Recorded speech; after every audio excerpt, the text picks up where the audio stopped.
जय हिंद, नमस्कार और स्वागत है आप सभी दर्शकों का। सनदी सेवा एवं अन्य प्रतियोगिता परीक्षा के लिए अति महत्वपूर्ण ऐसे सामान्य अभ्यास के अध्ययन की ग्रोथ मोड यूपीएससी की इस हाइपोथेसिस श्रृंखला में मैं हूं आपके साथ ध्रुव जानी। इस श्रृंखला के तहत हम लोग विश्व इतिहास का अध्ययन कर रहे हैं और काफ़ी ऐतिहासिक सभ्यताओं को हमने देख लिया, काफ़ी विश्व के प्राचीन विश्व के इतिहास को हमने देख लिया। आज हम लोग 21वें उपाख्यान में खड़े हैं। हमने पहले 20 उपाख्यानों में जो महत्वपूर्ण सभ्यताएं थी, जो महत्वपूर्ण प्राचीन समय था, उनको उजागर करने का प्रयास किया है। आज रोमन सभ्यता के बारे में अपनी बात को हम लोग आगे बढ़ाएंगे। पिछले लेक्चर में हमने रोमन सभ्यता के बारे में उसका परिचय देखा था, समझने का प्रयास किया था, उसकी भूभौगोलिक स्थिति को समझा था और वहीं उसका जो राजकीय इतिहास था उसकी भी झलक हमने ली थी। आज प्राचीन रोम की सभ्यता को हम लोग आगे बढ़ाएंगे। कुछ बिंदु है जो आपके स्क्रीन के ऊपर है, जो आपको भी दृश्यमान है। इन बिंदुओं पर आज हमारी चर्चा रहेगी। सबसे प्रथम तानाशाही का युग देखेंगे रोम में, फिर उसके बाद जो रोम का स्वर्ण युग था जिसे ऑगस्टस का युग भी कहा जाता है उसको भी देखेंगे। तब की विशेषताओं को समझने का प्रयास करेंगे। क्यों रोम का ये अगस्टस युग है, वो स्वर्ण युग है, उस चीज को भी तपासेंगे। साथ ही में ऑगस्टस के द्वारा जो सुधार किए, बहु क्षेत्रीय सुधार थे, वे लगभग सारे क्षेत्रों को यहाँ जो है समावेश कर लिया था इन सुधारों में, तो उनको देखेंगे और साथ ही में रोम का जो सांस्कृतिक विकास है उसको समझने का प्रयास करेंगे। दो बिंदु फिर भी बाकी बचेंगे जो कि हम लोग नेक्स्ट लेक्चर में समझने का प्रयास करेंगे और वहीं हम लोग रोमन सभ्यता को समाप्त करेंगे। साथ ही में आज ये हाइपोथेसिस लेक्चर आने में बहुत ही देर लग गई, बीच में काफ़ी सारे दिन बीत गए। कोरोना महामारी है, हमें मालूम है, और ग्रोथ मोड यूपीएससी ने भी अपना जो काम है वो सस्पेंड किया था, मगर फिर भी आज धीरे धीरे हम लोग रिस्टोर कर रहे हैं। तो इसी के तहत ये लेक्चर मैं आपके सामने रख रहा हूँ और आगे के समय में विद इन रेगुलर इंटरवल्स ये लेक्चर्स आए, ऐसा मैं प्रयत्न करूँगा। देखेंगे आगे इस पूरे उपाख्यान में हमें काफ़ी सारे मुद्दे देखने हैं, जिसमें से जो शुरुआत है वो होगी तानाशाही से, तानाशाही के युग से, यानी कि डिक्टेटरशिप के युग से। देखिए, रोम ने तानाशाही देखी। तानाशाही देखने के बाद वहाँ लोकतांत्रिक मूल्यों का संवर्धन हुआ, मगर लोकतांत्रिक मूल्यों से पहले जो कोई वहाँ राज था, जो कोई प्रकार का तंत्र था, वो था तानाशाही का। देखेंगे ईसा पूर्व की प्रथम सदी में प्रजातांत्रिक रोम की सत्ता सीजर जैसे तानाशाह के हाथ में चली गई। देखिए, सीजर यहाँ प्रजातांत्रिक होने का मतलब नहीं कि पूर्ण रूप से प्रजातांत्रिक, मगर यहाँ आंशिक रूप से प्रजातंत्र के मूल्य भी थे। राजाशाही के भी कुछ मूल्य थे, कुछ मूल्य लोकतंत्र के भी थे, मगर यहाँ इस लोकतांत्रिक या इस राजाशाही रोम की सत्ता जो है वो जूलियस सीजर नामक एक तानाशाह के हाथ में चली गई। जूलियस सीजर जो हम जानते हैं, हमने इजिप्ट में भी देखा था, जो क्लियोपेत्रा, इजिप्ट की जो अति सुंदर रानी थी जो क्लियोपेत्रा, उसके साथ जूलियस सीजर ने विवाह किया था, उससे पुत्र भी हुए थे। ठीक है, तो वो जो सिनेरियो हमने देखा था वही पात्र आज यहाँ रोम में एक जो है रोम की इस कहानी के केंद्र में है, या रोम के इस पूरे सिनेरियो में केंद्र में है, सेंटर में है। तो यही जूलियस सीजर था जिसके हाथ में सत्ता चली गई और पूरा रोम जो है वो इसके अकेले के ताबे हो गया। और जब इसको सत्ता मिली थी तो पूरा रोम अस्त व्यस्त था, अस्त व्यस्त। तो इसके ऊपर एक जिम्मेदारी थी एक किस्म की कि उसको रोम को पहले तो अच्छा बनाना है, व्यवस्थित बनाना है। राज्य का अर्थतंत्र बेहद खराब था, कोई भी क्षेत्र अच्छा नहीं था, सारे क्षेत्र जो थे वे बिखरे पड़े थे जब जूलियस सीजर सत्ता पर आया। अमीर उमराओं का वर्ग निम्न वर्ग का शोषण करता था। अमीर उमराओं का जो वर्ग था वो निम्न वर्ग का शोषण करता था, अत्याचार करता था, नाइंसाफी करता था। मगर जूलियस सीजर ने साम्राज्य को संभालते ही ये सारी चीज़ों को बंद करवा दिया।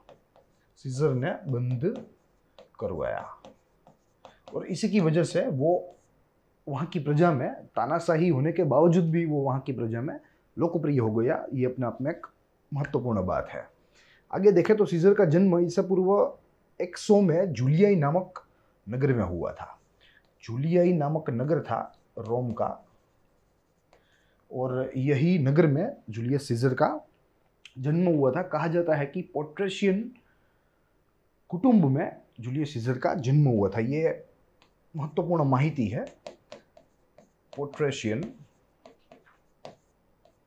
कुटुंब में जन्म, तो ये एक अपने आप में जूलियस सीजर के बारे में महत्वपूर्ण माहिती। आगे देखें तो सीजर वक्तृत्व कला में माहिर था, यानी कि उसकी जो स्पीच थी बहुत अच्छी थी, और रोम के लोग भी जूलियस सीजर को बहुत चाहते थे, बहुत उनको मान देते थे। साथ ही में सीजर एक साहसिक योद्धा भी था, एक अच्छा कुशल सेनापति के साथ वो एक बहादुर योद्धा भी था। तो ये भी बात हमें यहाँ, यह बात की भी हमें यहाँ नोंद लेनी चाहिए। आगे देखें तो ईसा पूर्व 73 में एशिया माइनर में हुए युद्ध में उसने अपने प्रतिपक्षी सेनापति को हराया। तो ये प्रोबेबली इसका पहला युद्ध था। एशिया माइनर का प्रदेश था और उस प्रदेश के सेनापति को, प्रवर्तमान सेनापति को जूलियस सीजर ने अपनी सूझबूझ से, अपने कौशल से हराया। युद्ध से रोम वापस लौटते समय उसे स्केस्टर पद दिया गया। काफ़ी सारे पद मिले थे जब वो रोम से जो है एशिया माइनर की भूमि से जब वो रोम वापस आ रहा था, तो उसे काफ़ी सारे पद दिए गए, जिसमें से एक था स्केस्टर, दूसरा था पिटोर पद, पिटोर पद, और एक था इडाल पद। ये सारे लैटिन भाषा के शब्द हैं जिसके जो मीनिंग्स है वो होते हैं कि शहंशाह, सम्राट या योद्धा। ठीक है, तो ऐसे पद यहाँ, ऐसे पदों से जूलियस सीजर को नवाजा गया। ये पद के रूप में वहाँ की प्रजा का प्रेम था, वहाँ की प्रजा की खुशी थी। उसके बाद देखें तो ईसा पूर्व 59 में वो कंसुल के रूप में निर्वाचित हुआ। देखिए यहाँ रोम में जब लोकतंत्र के मूल्यों का संवर्धन शुरू हुआ, तो 1-2 प्रतिनिधियों से ये बात शुरू हुई थी, और शुरुआत में 2 कंसुल, 2 प्रजा के प्रतिनिधि कंसुल के रूप में चयनित होते थे। उनका चयन किया जाता था और वे प्रजा को सलाह देने का कार्य करते थे। तो कहा जाता है कि जूलियस सीजर को भी कंसुल बनने का ये मौका मिला था। राजा को सलाह, राजा को सलाह, आज के दिन की कोई काउंसिल समझ लीजिए, कोई कमेटी समझ लीजिए, तो ऐसा काम ये कंसुल के द्वारा किया जाता था। फिर आगे देखें तो सीजर रोम का बाहोश सेनापति था, एक लड़वैया था, एक अच्छे से अच्छा योद्धा था, राजनीतिज्ञ था, एक राजपुरुष था, और वहीं रोम का प्रथम नागरिक भी था। तो ये यहाँ हमें बात ध्यान रखनी होगी। देखिए अगर सीजर रोम का क्या था उसकी बात करें तो सीजर रोम का कुशल राजनीतिज्ञ, बहादुर योद्धा,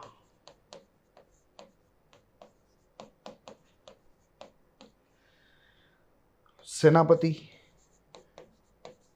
और प्रथम नागरिक था। कुल मिलाकर बहुत ही उच्च प्रतिष्ठा वाला रोम का नागरिक था जूलियस सीजर। तानाशाह होने के बावजूद भी वो रोम के लोगों में लोकप्रिय था। वो अपने आप में इसकी एक उपलब्धि है। आगे देखें तो सीजर ने रोम की सीमाओं का विस्तार किया, भौगोलिक सीमाओं का विस्तार किया, आजू बाजू के जो प्रदेश थे उनको जीता। और दरअसल जो जूलियस सीजर था वो रोम का सिकंदर बनने का सपना देखता था। ठीक है, उसे रोम का सिकंदर बनना था। जैसे सिकंदर पूरे विश्व में फेमस था, पूरे विश्व में प्रसिद्ध था, ऐसे ही जूलियस सीजर को भी रोम का सिकंदर बनना था। रोम का सिकंदर बनना था, उसका एक ख्वाब था, वो एक ऐसा सपना देखता था। साथ ही में जूलियस सीजर ने अपनी सत्ता का विस्तार ग्रीस से लेकर मिस्र तक किया, मिस्र तक किया।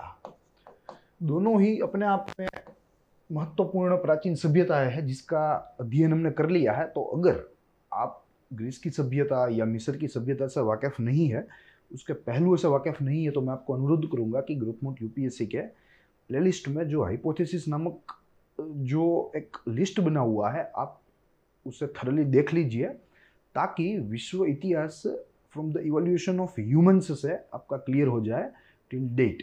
तो मैं आपको अनुरोध करूंगा, ये दोनों ही प्राचीन सभ्यताएं थी, अपनी अपनी जगह बहुत ही विकसित, बहुत ही महत्वपूर्ण सभ्यताएं थी। तो रोम के इस तानाशाह ने, रोम के इस शासक ने इन प्राचीन सभ्यताओं को भी अपने ताबे कर लिया था, उनके ऊपर भी अपना नियंत्रण जो है वो हासिल कर लिया था। आगे देखें तो मिस्र की लावण्यमयी सुंदर रानी क्लियोपेत्रा के साथ करीब 6 माह तक मौज मस्ती करी, और कई कई जगहों पे ऐसा उल्लेख भी मिलता है कि वे एक दूसरे के साथ इन दोनों लोगों ने विवाह कर लिया था और उनसे संतान भी इनको हुए थे। साथ ही में सीजर ने अपनी निवृत्ति के पूर्व दक्षिण फ्रांस को जीत के वहां का राज्यपाल का पद जो है वो हासिल कर लिया था, क्योंकि अब उसे लगने लगा था कि उसकी आयु हो रही है, वो वृद्ध हो रहा है। तो एक राज्यपाल का एक शांत सा पद उसने हासिल कर लिया, दक्षिण फ्रांस के ऊपर हमला करके, उसके ऊपर आक्रमण करके, उसको अपने ताबे करके। सीजर के पराक्रमों पर रोमन प्रजा मुग्ध थी। Yes, actually Caesar was a hero of Roman people. Rome का जो जनमानस था वो सीजर को एक आशावादी व्यक्ति के रूप में देखता और सीजर से काफी सारी आशाएं भी रखता। आगे देखें तो यहां हमें देखना है कि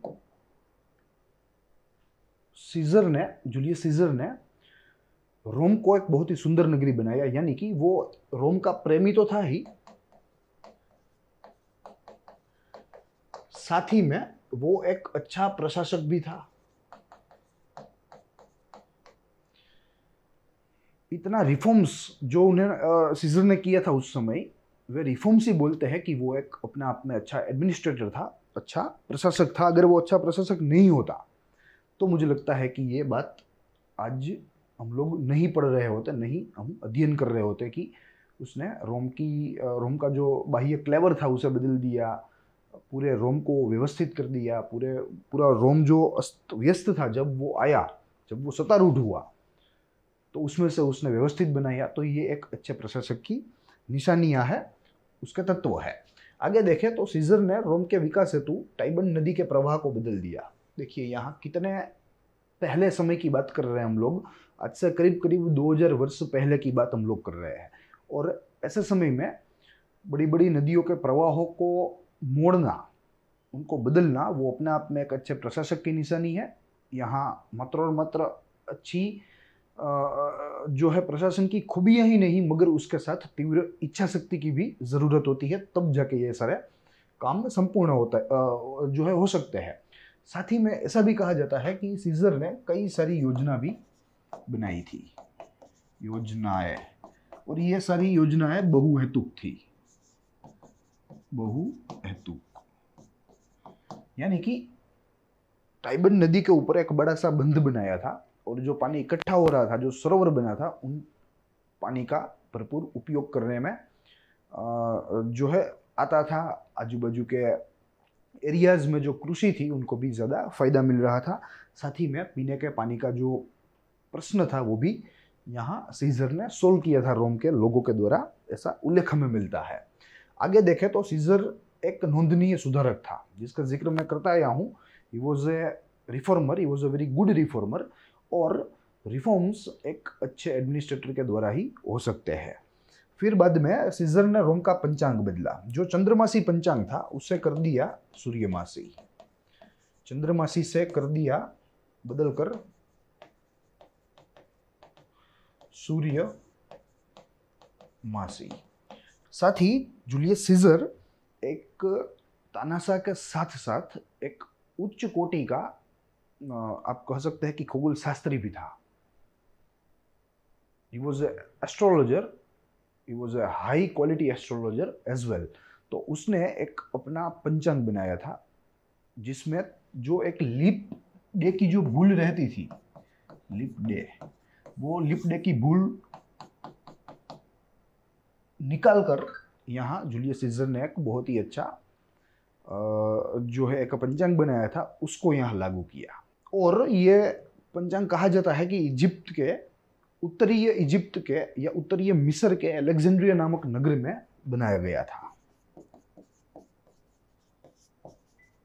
ये अलेक्जेंड्रिया नगर सिकंदर के द्वारा ही स्थापित था। सिकंदर जब विश्व विजय की यात्रा पर निकला तो जब वो मिस्र गया, मिस्र के ऊपर उसने अपना आधिपत्य जमाया, तब उत्तर मिस्र के इलाके में कि जहाँ नाइल जो है वो भूमध्य समुद्र से मिलती है, उस इलाके में सिकंदर ने अलेक्जेंड्रिया नामक ये नगर विकसित किया था। इसी नगर में जूलियस सीजर ने रहकर ये पंचांग बनाया था, जो कि अब रोम में उसने अमल कर दिया। सीजर ने राज्य प्रबंधन में महत्वपूर्ण सुधार किया। राज्य प्रबंधन या शासन प्रशासन कह लीजिए, जहाँ कहीं भी उसे ज़रूरत लगी वहाँ उसने फेरफार किए, वहाँ उसने प्रबंधन किए। और इसमें सबसे अच्छा महत्वपूर्ण नोंदनीय एक फेरफार था, एक सुधार था, और वो था न्याय तंत्र को मजबूत बनाना।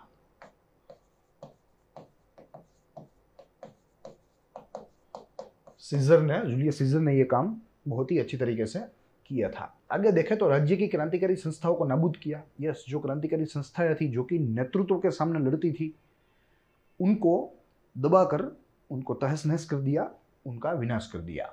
राशन वितरण की सुविधा को विकसित किया। यस, राशन वितरण यानी कि food grains distribution, food grains distribution. और इसमें भी जूलियस सीजर ने गरीबों के लिए निःशुल्क वितरण की व्यवस्था करी। गरीबों के लिए निःशुल्क वितरण की शुरुआत। तो यह भी अपने आप में एक बहुत ही नोंदनीय सुधार था। नगर में विविध मंदिर का निर्माण करवाया, विविध देवों के मंदिरों का निर्माण करवाया, नाट्यशालाओं का निर्माण करवाया, यानी कि थिएटर्स का भी निर्माण करवाया। साथ ही में अलग अलग देवों के मंदिरों का भी निर्माण करवाया, जिसमें मंगल देव यानी कि मार्स, जो हमें मालूम है कि रोम के एक महत्वपूर्ण देवताओं में से एक है, तो उनका मंदिर का निर्माण यहाँ सीजर के द्वारा हुआ था। मंगल देव के मंदिर का निर्माण, तो यह भी अपना अपना एक बहुत ही अच्छी बात है। साथ में देखें तो सीजर ने अपने शासन में राज्य को व्यवस्थित बनाया, जो हमने कई बार जिक्र किया। जन कल्याण के कार्य किए, जन कल्याण के कार्य किए, तभी तो वो लोगों में बहुत ही जो प्रसिद्ध था, प्रचुर मात्रा में उसको लोक चाहना मिली थी। आगे देखें तो सीजर एक उत्तम सेनापति व योद्धा होने के साथ एक उत्तम लेखक व वक्ता था। इसकी ये क्वालिटी की चर्चा हमने शुरुआत में ही की कि उसकी वक्तृत्व कला जो है वो बहुत ही अच्छी थी। साथ ही में उसकी लेखन कला भी अच्छी थी, इतनी अच्छी थी कि उसने अपनी एक पुस्तक लिखी है, अपनी आप कह लीजिए आत्मकथा, जिसे कॉमेंट्री कहा जाता है, जिसका उल्लेख मैंने यहाँ आपके सामने दिया है।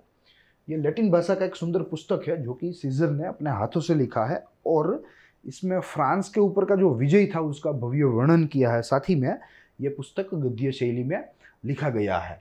तो यहाँ दो बातें हमें देखनी है। सबसे प्रथम, फ्रांस के ऊपर आक्रमण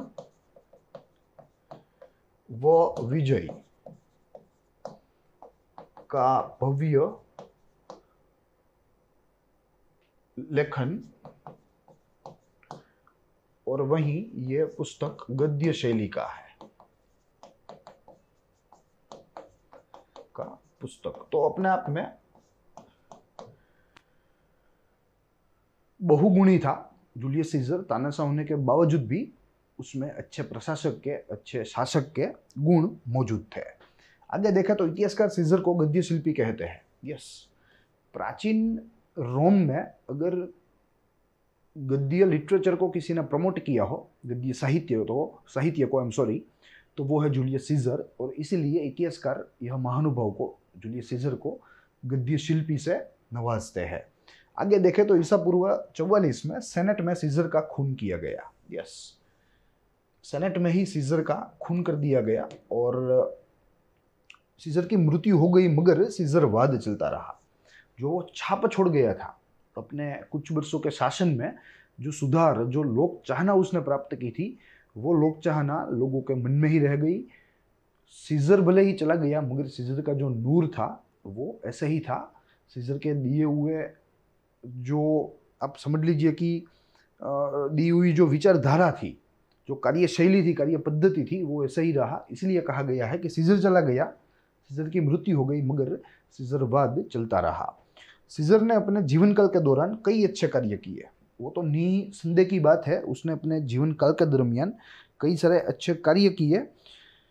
इटली में जो हिंसा होने वाली थी या जो हिंसक देखाव हो रहे थे, उनको शांति से उनका निपटान किया, शांति से समाधान किया, यानी कि शांति की तरफेण की, नहीं कि हिंसा की। तो ऐसे कई सारे ऐसे उदाहरण हैं जो कि सीजर के जीवन के साथ जुड़े हुए, जो हमें मानने पर मजबूर करते हैं कि वो भले ही तानाशाह था, मगर एक कुशल प्रशासक, एक बुद्धिजीवी तानाशाह था। अब हमें सीजर के बाद का रोम देखना है और समझना है कि कैसे चीजें जो है वो बदल गई।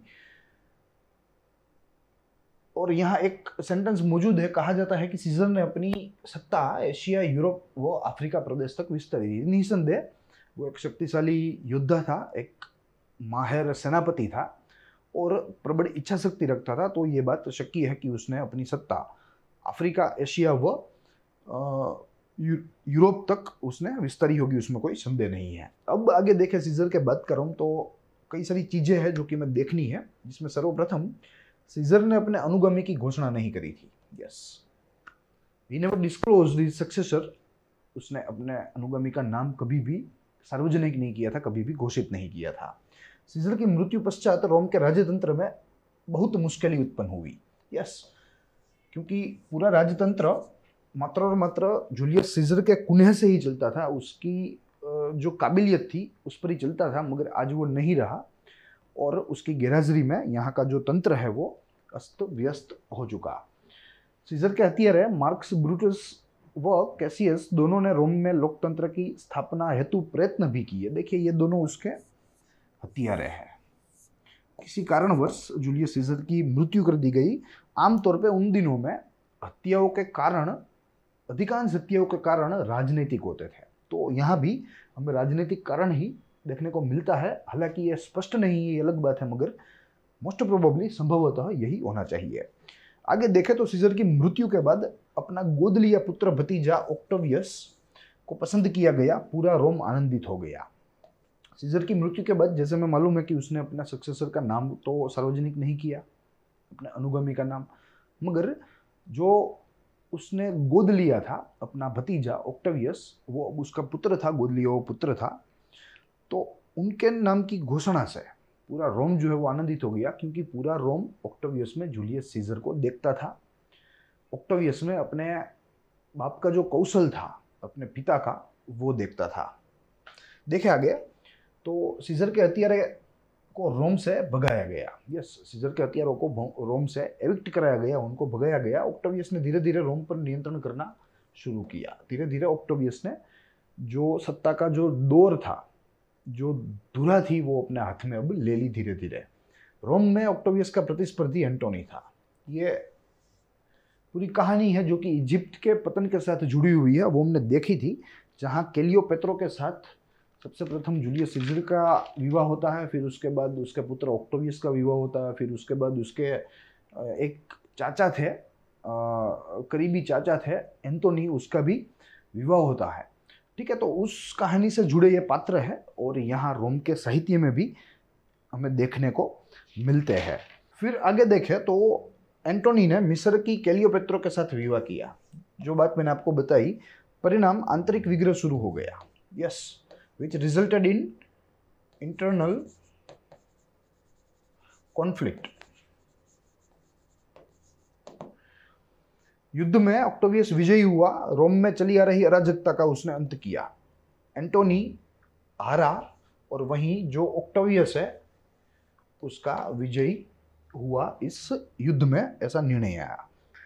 अब हमें आगे देखना है कि रोम का सुवर्ण युग, क्योंकि हमें मालूम है कि प्रति सभ्यता, प्रति देश के सुवर्ण युग होते हैं जिनमें उन देशों का, उन प्रदेशों का चतुर्मुखी विकास होता है। तो रोम में भी एक ऐसा समय खंड था, एक कालखंड था जिसमें रोम का सारे क्षेत्रों में या अधिकांश क्षेत्रों में बहुत ही तेजी से विकास देखने को मिला था, और वो युग था रोम का सुवर्ण युग, जिसे कहा जाता है ऑगस्टस युग, क्योंकि ये ऑगस्टस नामक एक नेता की आगेवानी में हुआ था, उसके नेतृत्व में हुआ था। देखेंगे, पूर्व के देशों पर विजय प्राप्त करके ऑक्टेवियस ने रोम में प्रवेश किया।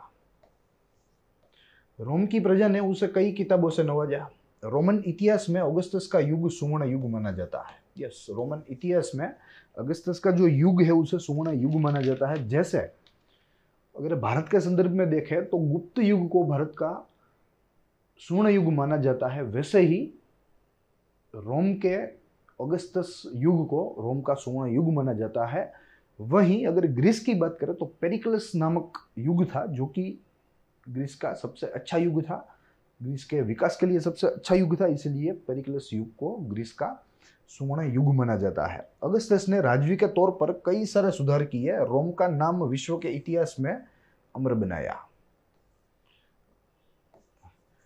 और जो यहाँ किताबों की नवाजी हुई, ठीक है, इनमें कई सारे खिताब थे, और ऑगस्टस जो है वो भी एक प्रकार का खिताब ही है, ये हमें समझना है। देखिए, कुल 3 खिताबों से नवाजा गया, जिसमें सबसे प्रथम था सेनेटर, दूसरा था अगस्टस,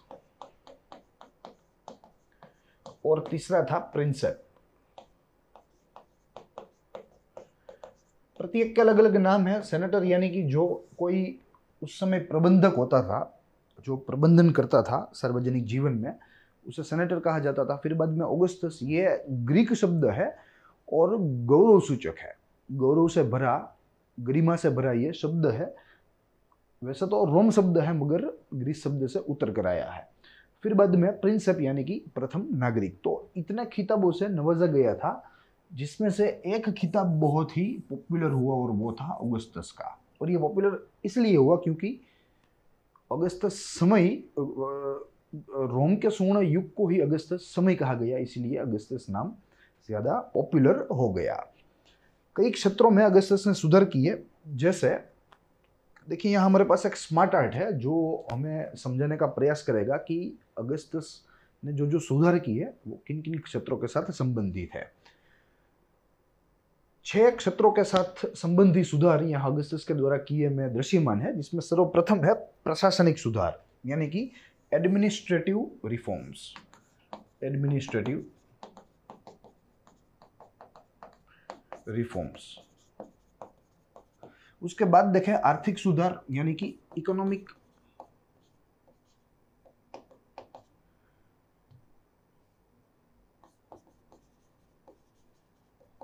रिफॉर्म्स। उसके बाद देखें संवैधानिक सुधार, यानी कि कॉन्स्टिट्यूशनल रिफॉर्म्स। लश्करी यानी कि मिलिट्री रिफॉर्म्स। सामाजिक सुधार, social reforms. And at the end धार्मिक सुधार, यानी कि रिलीजियस रिफॉर्म्स।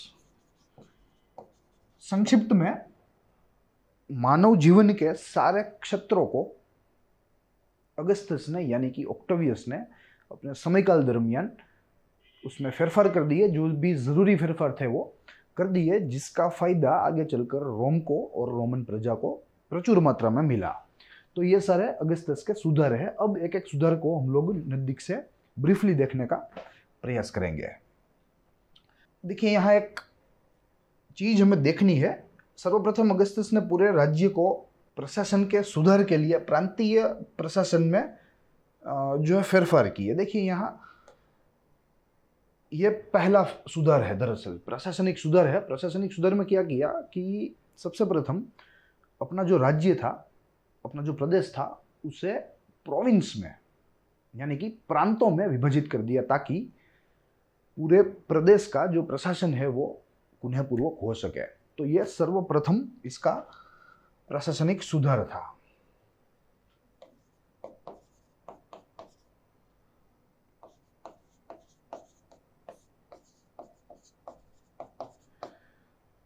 प्रांतीय प्रशासन यानी कि प्रोविंशियल एडमिनिस्ट्रेशन।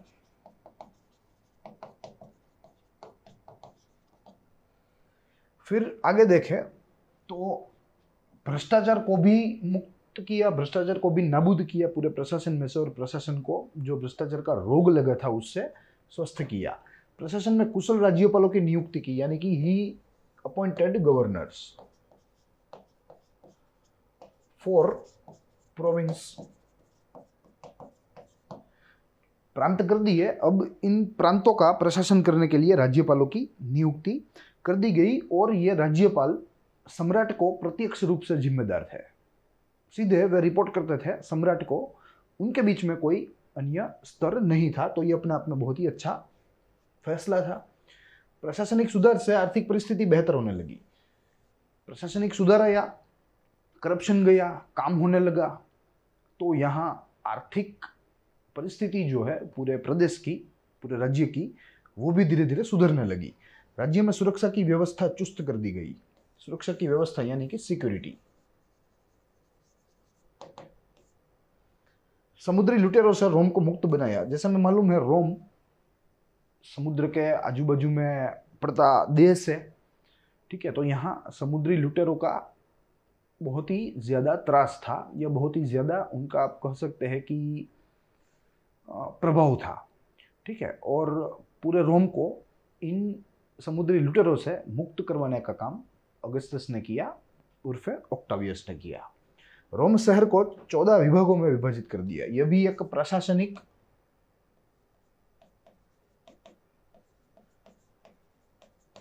सुधार ही है। शहर के प्रबंधन प्रशासन हेतु प्रीफेक्ट जैसे अमलदारों की नियुक्ति की। देखिए यहाँ परफेक्ट नहीं है, ये प्रीफेक्ट है, और तब के प्रीफेक्ट यानी कि आज के भारत के म्यूनिसिपल कमिश्नर। अगर नगर पालिका हो तो चीफ ऑफिसर। तब उस समय में इसे प्रीफेक्ट कहा जाता था, जो कि पूरे शहर का शासन, अनुशासन, प्रशासन देखते थे, उनका प्रबंधन करते थे। टाइबर नदी के तट को निर्मल बनाया, साथ ही में आग को बुझाने की व्यवस्था करी गई। टाइबर नदी के तट को निर्मल बनाया, जो बिगड़ गया था, उसको स्वच्छ बनाया। और वहीं जो फॉरेस्ट फायर्स के इंस्टेंस होते थे, तो वो फॉरेस्ट फायर्स को भी काफी हद तक नियंत्रण में लिया। और ऐसे समय में जब साइंस अभी था ही नहीं, ठीक है, तो ऐसे समय में ऐसी जो है ऐसा सुधार करना, ऐसा कार्य करना, वो अपने आप में चुनौतीपूर्ण है, और यहाँ ये उपलब्धियां से कम नहीं है। आगे देखें तो अनेक इमारतों का निर्माण करवाया, यानी कि आर्किटेक्चर के दृष्टि से देखें, उसके क्षेत्र में देखें तो निर्माण कार्य भी काफी हुए थे। तो ये बात रही प्रशासनिक सुधार की। अब हमें देखना है आर्थिक सुधार। राज्य की आर्थिक नीति को सुधारने हेतु ऑगस्टस ने कई कदम उठाए। पहला कदम तो प्रशासनिक सुधार ही था, जिनकी वजह से आर्थिक परिस्थिति में सुधार देखने को मिला। दूसरा, साम्राज्य की साधन संपत्ति की गिनती करवाई। यह प्रोबेबली मानव के लिए प्रथम गिनती होगी, प्रथम गिनती, साधन और संपत्ति की गिनती। राज्य की वित्तीय स्थिति का मूल्यांकन करवाया, यानी कि इकोनॉमिक सर्वे,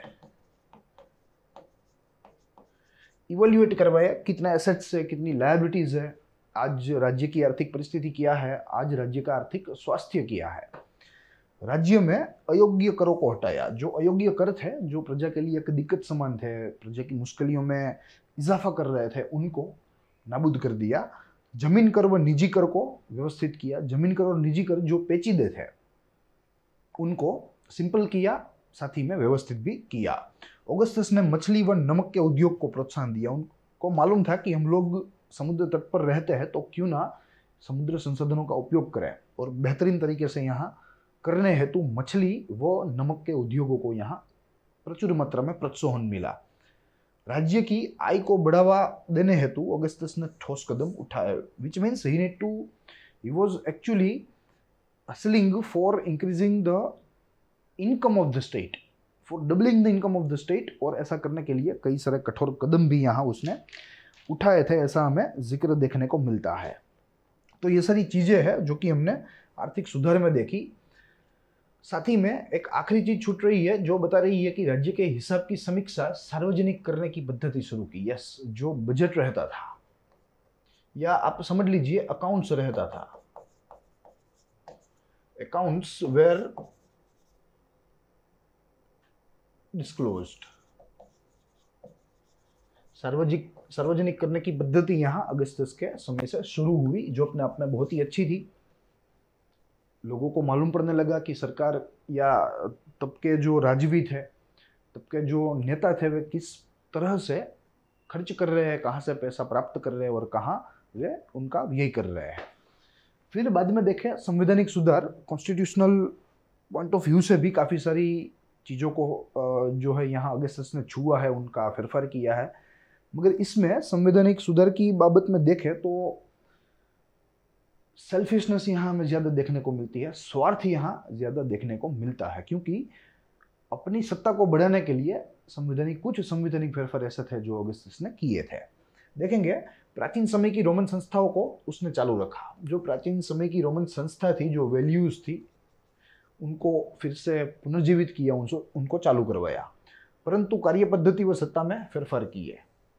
मगर इन संस्थाओं की जो कार्य पद्धति थी, वैसे ही रोमन संस्था, प्राचीन रोमन संस्था जो थी वो गिरजाघरों के साथ जुड़ी हुई थी, यानी कि चर्चेस के साथ जुड़ी हुई थी, धर्मगुरुओं के साथ जुड़ी हुई थी। तो यहाँ कार्य पद्धति व सत्ता में फेरफार किया, मगर उनकी हयाती, उनका एग्जिस्टेंस फिर से पुनर्जीवित किया, चालू रखा।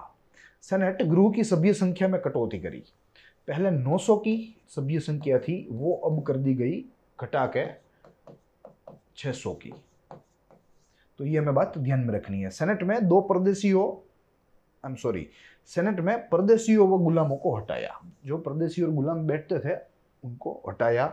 अमीर उमरावों की ही इजारा सही नाबूद कर दी गई। सबसे प्रथम क्या होता था, 900 थे तो 900 में से 895 गरीब सिवाय के, यानी कि अमीर उमराव वर्ग के थे, उच्च वर्ग के थे।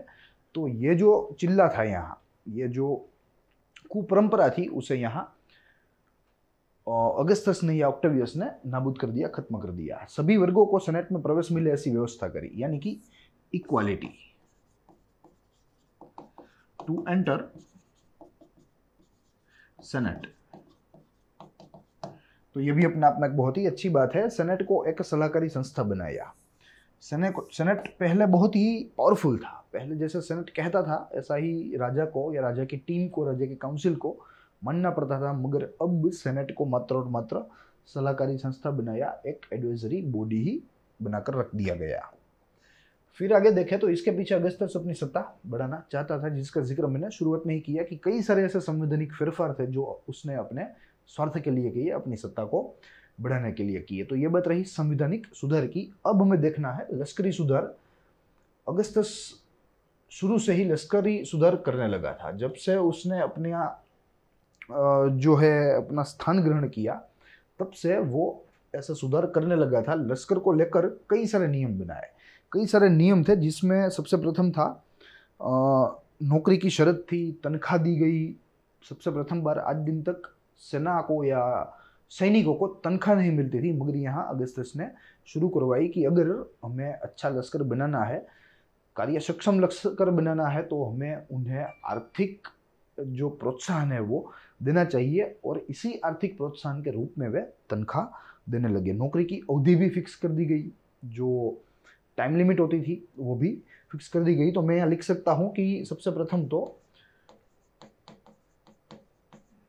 नौकरी की शर्तें तय की जाती, तनख्वाह दी जाती और नौकरी की अवधि भी दी जाती।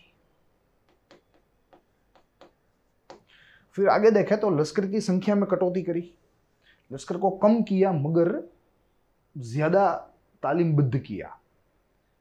पहले ज्यादा था मगर कम तालीम वाला था, मगर अब लश्कर को छोटा किया मगर वहीं तालीम जो है वो अच्छी कर दी। इसीलिए लश्कर जो है उसने छोटा मेंटेन किया था, ऐसा कहा जाता है। लश्कर में उसने सहायक दल की रचना करी। सहायक दल, एग्जिस्टिव ग्रुप जिसे कहते हैं, एग्जिस्टिव ग्रुप। सामान्यतः इन दलों के द्वारा सम्राट की रक्षा करी जाती। आज जैसे एसपीजी होता है, जो कि भारत में, आज के भारत में वीआईपीज को रक्षण प्रदान करता है, एक प्रकार का कवच प्रदान करता है, right from the president of India to the MP to the MLA of respected constituency. ठीक है, तो ऐसे ही एक ये सहायक दल था, एग्जिस्टिव ग्रुप था, जो कि वहाँ के सेना का ही था, सेना में से ही चयनित था, उसको भी यहाँ स्थापित किया। आगे देखें तो अगस्टस ने इटली व उसके आसपास के प्रदेश के समुद्र तट को सुरक्षित करने के लिए नौका सेना की स्थापना करी, यानी कि he also established navy. He also established navy and maintained it to maintain peace and prosperity in the entire coastal region of Italy। और इसीलिए यहाँ नौका का जो है नौका की स्थापना, वो भी एक इसका मुख्य कारण है। आगे देखें, सामाजिक सुधार देखने हैं। अगस्टस ने रोमन समाज में नीति नियमों का पालन व मूल्यों को संरक्षित करने हेतु नोंदनीय सुधार किए। सामाजिक सुधार है, समाज को सुधारने के लिए, समाज को सुगठित करने के लिए कुछ फेरफार यहाँ करने पड़े थे। रोम के कुटुंब जीवन को स्थिर व सुखी बनाया। जो कुछ भी क्षतियाँ थी रोम के तब के कुटुंब जीवन में, उनको क्षतियों को पहचाना, क्षतियों को दूर करने का प्रयास किया और ओवरऑल जीवन को सुखमय बनाया। समाज में विवाह संस्था की पवित्रता व प्रभाव बने रहे, उसके लिए जूलियन नामक कानून का गठन किया। यस, लग्न संस्था के ऊपर बहुत ही भार दिया। और ऐसा भी कहा जाता है कि जो अपरिणित व्यक्ति रहता था तब के रोम में, उनके ऊपर ज़्यादा से ज़्यादा कर डाले जाते थे। ठीक है, ताकि समाज में विवाह की जो समझ है, विवाह के बारे में प्रोत्साहन मिलता रहे, लोग विवाह करने के लिए आतुर हो, अट्रैक्ट हो। आगे देखें तो जैसे मैंने आपको बताया कि अपरिणित व्यक्ति पर भारी कर रखे थे, साथ ही में रोमन व्यक्ति में इटली के तत्वों का प्रवेश ना हो, उसका भी विशेष ध्यान रखा। यस, रोमन व्यक्तियों में इटली के गुणों का प्रवेश ना हो, उसका यहाँ ध्यान रखा। मगर फिर भी अगस्टस के द्वारा काफी ध्यान रखने के बावजूद भी रोमन प्रजा में इटली के मूल्य अंततः आ ही गए थे। आगे देखें, आखिरी सुधार है धार्मिक सुधार, जिसके तहत अगस्टस ने धार्मिक क्षेत्र में भी कई सारे सुधार किए। प्राचीन युग की पादरी संस्थाओं व सार्वजनिक उत्सवों को पुनर्जीवित किया। जो प्राचीन युग की प्राचीन पादरी संस्थाएं थी, जो गिरजाघर थे, उनका जो तामझाम था, जो लगभग मृतप्राय हो गया था, उनको फिर से पुनर्जीवित किया। कई मंदिरों का पुनर्निर्माण करवाया। अपोलो यानी कि सूर्य, मार्स व मंगल के नए मंदिर के निर्माण करवाए। मर्क्यूरी, लेरिस, पीस, फॉर्च्यून इत्यादि देवों की पूजा शुरू करवाई। राज्य की एकता हेतु रोमा नामक धर्म की स्थापना करी। देखिए, रोम का एक धर्म था जो कि अगस्टस के द्वारा स्थापा गया और बाद में रोमा को राष्ट्रीय धर्म भी बनाया गया। इस तरह अगस्टस के समय राजकीय, लश्करी, आर्थिक, धार्मिक, सांस्कृतिक सब किस्म के फेरफार यहाँ हमें देखने को मिलते हैं। और ऐसा भी कह सकते हैं कि यही फेरफारों की वजह से रोम जो है वो तब बहुत ही तेजी से विकसित होने लगा, बहुत ही व्यवस्थित हो गया था, और इसीलिए शायद इसे रोम का सुवर्ण युग बताया जाता है। ऐसे ही तरह साहित्य क्षेत्र में भी विशेष प्रगति हुई। अगस्टस खुद भी एक साहित्यकार था जो कि लैटिन भाषा में थी, और लैटिन भाषा आज की आधुनिक यूरोपियन भाषाओं की जननी के रूप में जानी जाती है, वो उसकी माँ है। और उसी में से आज की आधुनिक यूरोपियन भाषाएं निकली है। जगविख्यात कवि होरस भी इसी युग की भेंट है। होरस जिसने 2 महाकाव्य लिखे थे वो भी इसी युग की भेंट है।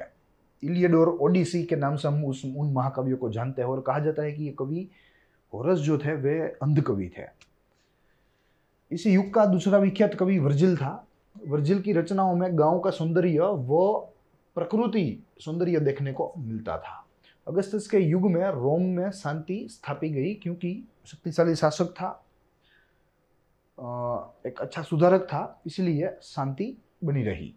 अनेक महत्वपूर्ण क्षेत्रों को बढ़ावा मिला, चाहे व्यापार हो, विद्या हो, उद्योग हो, कला व स्थापत्य हो। कोई भी क्षेत्र बाकी नहीं था जिसका विकास न होता था या न हो रहा था। चतुर्मुखी विकास से रोम गुजर रहा था और इसीलिए इसे शायद रोम का स्वर्ण युग कहते हैं। रोम का प्रशासनिक तंत्र व्यवस्थित बना।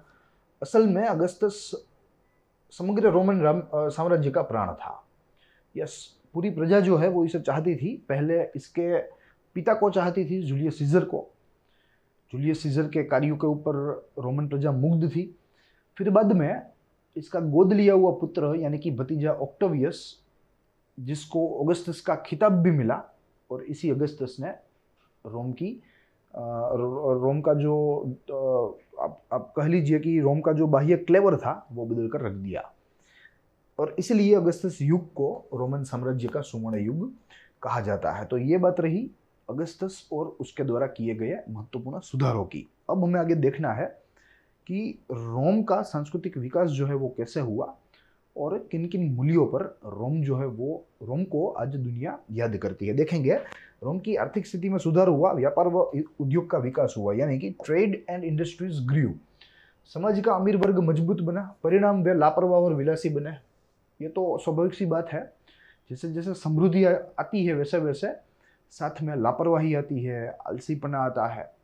तो यहाँ भी कुछ ऐसा ही हुआ इनके व्यापारियों के साथ, इनके अमीर उमराव वर्गों के साथ। रोमन समाज में स्त्रियों का प्रभुत्व बढ़ा। स्त्रियों को मिल्कत व वारसाई में अधिकार मिलना शुरू हो गया। परिणाम समाज में विवाह विच्छेद की घटनाएं होने लगी, यानी कि डाइवोर्स। क्योंकि स्त्रियों को मिल्कत में हक मिलने लगा तो स्त्रियां अब अपने पतियों से जो है दूर जाने लगी, या दूर जाने में उनको कोई दिक्कत का सामना नहीं करना पड़ता क्योंकि वे अपने आप में जमीन की मालिक तो होती ही थी। सामान्य वर्ग का नैतिक पतन हुआ। जो नीति के धोरण थे सामान्य वर्ग में, उनका पतन हुआ। रोम में अमीर अपने पैसे की ताकत से सत्ता प्राप्त करने का प्रयत्न करते हैं। जमीनों के कानून बहुत पेचीदे थे, परिणाम कृषि क्षेत्र दुर्बल बना। जमीन के कारण पेचीदे थे तो जो आम कृषक है उसे मालूम नहीं पड़ता था, और कोई भी व्यक्ति उसे जो उसके साथ फ्रॉड कर सकता था, और इसीलिए लोगों की कृषि में से रुचि धीरे धीरे कम होती गई। आगे देखें तो कृषकों की संख्या दिन प्रतिदिन कम होने लगी। लोग गांव छोड़कर शहरों की तरफ पलायन करने लगे। शहरों की जनसंख्या बढ़ने लगी, यानी कि अर्बनाइजेशन होने लगा। और इसका मेन कारण था डिग्रेडेशन ऑफ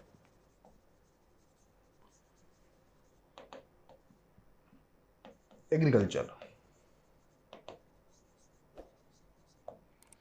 आगे देखें तो रोम में भव्य इमारतों का निर्माण होना शुरू हो गया। रोम के शहरों का बाह्य आवरण बदलने लगा क्योंकि स्थापत्य निर्माण होने लगा। स्थापत्य निर्माण होने लगा तो बाह्य क्लेवर बदलने लगा। प्राचीन धर्मों में अब रोमन प्रजा को रुचि नहीं रही।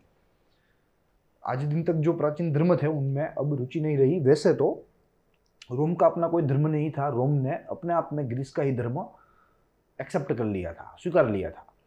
ठीक है, उनका अपना कोई धर्म नहीं था। जो ग्रीस के मुख्य देव देवता थे वे ही रोमन प्रजा के भी देव देवता थे। 2-3 देवता रोमन प्रजा के अपने थे, बाकी सारे ग्रीसी या ग्रीकी देवी देवता ही थे। फिर आगे देखें तो ग्रीस के धर्म, साहित्य, तत्वज्ञान का रोमन धर्म के ऊपर अधिक प्रभाव रहा। ये तो होना ही था क्योंकि अधिकांश जो मूल्य थे, महत्वपूर्ण मूल्य, वे रोम में ग्रीस में से ही आए थे या आ रहे थे। तो ये तो स्वाभाविक सी बात थी। रोम में इतिहास, तत्वज्ञान, कानून शास्त्र इत्यादि विषयों के ऊपर अभ्यास होने लगा। इस युग में कला के क्षेत्र में भी नोंदनीय प्रगति रोम में देखने को मिली, यानी कि आर्ट को बढ़ावा मिला। और ये बढ़ावा ऐसे ही नहीं मिलता होता, कला व कालीगिरी को राजाओं का पेट्रोनेज मिलता है। जो स्टेट होता है वही ऐसी चीजों को पेट्रोनेज देता है। उनके खर्च पे ही आर्टिस्ट जो है वे काम करते हैं, अपने जो है काम राज्य के लिए करते हैं, राज्य के लिए अपना टैलेंट जो है वो वे लोग देते हैं। तो यही सारी बात है। और आगे देखें तो हमें अगस्तस के बाद के समय का जो है रोम देखना है, और उनने किन किन राजाओं ने यहाँ राज किया वो भी हम लोग देखते चलेंगे। हमने आपके लिए स्मार्ट आर्ट बना के रखे हैं ताकि ये जो राजाओं का नाम है वो आपको आसानी से मालूम पड़ जाए और याद रहने में भी सहूलियत रहे। देखिए, सबसे प्रथम है अगस्तस के बाद पहले तो कुल 4 राजा आए, 4 किंग्स आफ्टर अगस्तस। इनमें से एक ही महत्वपूर्ण है। सबसे प्रथम था ट्राइबेरियस, फिर उसके बाद आया कैलिगुला, फिर उसके बाद आया क्लोडियस, और आखिरी में आया नीरो। इन चारों में से नीरो सबसे खतरनाक वो घातकी था, सबसे खतरनाक वो घातकी। कई सारे विरोध हुए नीरो को हटाने के लिए, मगर नीरो ने इन सारे विरोधों को बहुत ही ताकत से दबा दिया। फिर आगे चलकर नीरो का मानसिक संतुलन बहुत ही खराब होने लगा, और पूरे रोम में नीरो जो है वो बहुत ही नापसंद होने लगा। और इसी की वजह से इस 69 में, यानी कि 69 सीई में नीरो ने खुदकुशी कर ली, विच मीन्स सुसाइड।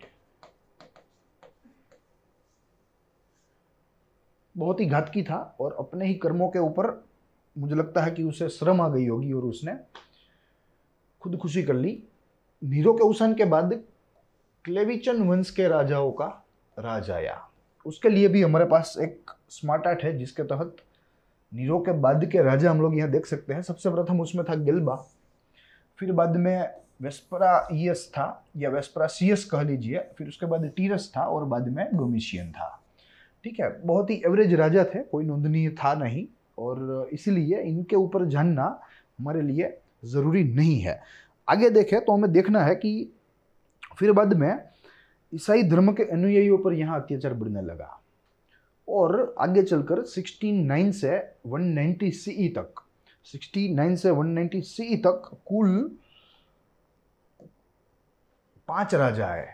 ठीक है, जिनमें सबसे प्रथम था नरवा, फिर उसके बाद ट्राजन था, फिर एड्रियन, उसके बाद एंटोनियस पायस, और साथ ही में मार्कस ऑरेलियस था। ठीक है, तो ये 5 राजा थे जो कि इस कालखंड में रोम में सत्तारूढ़ हुए थे। इनमें से जो एंटोनियस पायस था वो एक अच्छा उदार राजवी था। उसने वो हेड्रियन ने रोमन साम्राज्य के विकास में योगदान दिया था। तो ये 2 हेड्रियन और एंटोनियस पायस दोनों अच्छे राजा थे, ऐसा यहाँ हमें मालूम पड़ता है। मार्कस के समय रोम में अनेक युद्ध हुए। जब ये मार्कस राजा था तब रोम में अनेक युद्ध हुए, और कहा जाता है कि इन युद्धों के परिणाम ही रोम जो है वो दुर्बल बना। परिणाम, रोम दुर्बल बना। कहा जाता है कि मार्क्स ने रोम को बचाने के बहुत ही प्रयत्न किए, मगर वो असफल रहा। वो रोम को बचा नहीं पाया डूबते हुए, और इसकी दूसरी सदी में रोमन साम्राज्य का अस्त हो गया। तो ये सारी चीज़ें हैं जो कि हमें जो देखनी थी, और हमने सफलतापूर्वक देख भी ली है। ये सारा रोमन साम्राज्य था, और रोमन साम्राज्य का जो एक बहुत ही महत्वपूर्ण समयखंड था वो आज हमने देखने का प्रयास किया। 4 बिंदुओं में आज हमने हमारे उपाख्यान को अंजाम दिया। सबसे प्रथम बिंदु था तानाशाही का युग, फिर बाद में अगस्तस यानी कि ग्रीस का या रोम का, आई एम सॉरी, स्वर्ण युग हमने देखा। फिर बाद में ऑगस्टस बाद का या ऑगस्टस के सुधार देखे, और आखिरी में कैसे पूरे साम्राज्य का पतन हुआ, पूरे साम्राज्य का अस्त हुआ, वो भी हमने देखा। आगे के उपाख्यान में जब हम ये पूरी सभ्यता को समाप्त करने वाले हैं, उसमें हमें 2 चरण देखने हैं। सबसे प्रथम हम लोग रोम का संस्कार विरासत देखेंगे, फिर बाद में रोम की इस संस्कृति या रोम के इस साम्राज्य के पतन के कारण देखेंगे, जो उसका विनाश हुआ उसके कारणों को तपासेंगे, और इस तरह हमारी जो यात्रा है रोमन सभ्यता की वो संपूर्ण करेंगे। I hope you enjoyed the lecture. आज बस इतना ही इस बाजू से। हम लोग मिलेंगे बहुत ही जल्द हाइपोथेसिस के अगले लेक्चर यानी कि लेक्चर नंबर 22 में नए संशोधन व नए विश्लेषण के साथ। तो तब तक के लिए दीजिए इजाजत। देखते रहिए ग्रोथ माउंट यूपीएससी।